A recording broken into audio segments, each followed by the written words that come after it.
Hi అండి, అందరికీ నమస్కారం. ఈరోజు నేను మీకు చాలా ఈజీగా, సింపుల్గా అండ్ వెరైటీగా ఉండే ఐటెం చెప్పబోతున్నాను.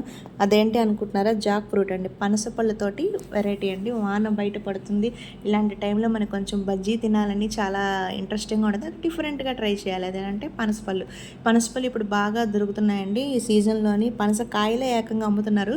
అలాంటప్పుడు ఏంటంటే మనం ఫుల్గా పండిపోయిన కాయని తీసుకోకూడదు, కొంచెం పచ్చిగానే ఉండాలి. అలా ఫుల్గా ఫ్రూటీగా అంటే మెత్తగా కూడా ఉండకూడదు. అలాంటి పండుని తీసుకొని దాంట్లో ఉన్న పిక్కల్ని నీట్గా తీసేసి ఉప్పు కొంచెం వాటర్ వేసి తరిగినవి అందులో వేసుకొని పెట్టుకోవాలండి. మళ్ళీ శనగపిండి, మన బజ్జీ పిండి ఏదైతే కలుపుతామో శనగపిండి, ఉప్పు, మంట సోడా, వాము ఏదైతే ఉందో అది కలుపుకొని, మరీ దీన్ని జారుగా కలుపుకోకూడదు మిరపకాయ బజ్జీలు గట్రా చేసుకున్నట్టు. ఎందుకంటే ఇది పనస పండుకి కొంచెం పట్టి ఉండాలన్నమాట. ఆ పట్టు ఉంటేనే అలాగ బజ్జీ అనేది జారిపోకుండా నీట్గా వస్తుంది. అలాగా పనసపండుని తీసుకున్న తర్వాత చక్కగా తరగాలి. సన్నగా చక్కగా తరిగిన తర్వాత అది బజ్జీలోని ముంచి దాన్ని డీప్ ఫ్రై చేసుకోవడమే. అంతేనండి, చాలా సింపుల్. ఇది పిల్లల దగ్గర నుంచి పెద్దవాళ్ళ దాకా చాలా ఈజీగా తింటారు.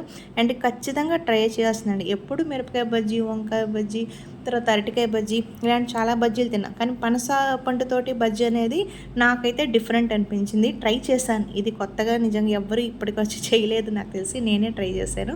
నిజంగా ఈ వీడియో మీకు నచ్చుతుందని అనుకుంటున్నాను. ఇది నెక్స్ట్ అండి, ఇది తీసిన తర్వాత ఒక చీజీ లాగా అనిపిస్తుంది అనమాట. లోపల ఏదో మనం చీజీ స్టఫ్ చేసామేమో అనుకుంటారు పిల్లలు. అంత డిఫరెంట్గా ఉంటుంది. దానివల్ల వాళ్ళకి చీజ్ ఉన్నదేమో అని ఇంక ఇంట్రెస్ట్ తోటి పిల్లలు అయితే చాలా చాలా ఇంట్రెస్టింగ్గా తింటారు. నిజంగా ట్రై చేయాల్సిన స్నాక్ అండి ఇది. పిల్లలు కానీ పెద్దలు కానీ ఖచ్చితంగా ట్రై చేయండి. ఎలా ఉన్నది టేస్ట్ అనేది నాకు కామెంట్ సెక్షన్లో పెట్టండి.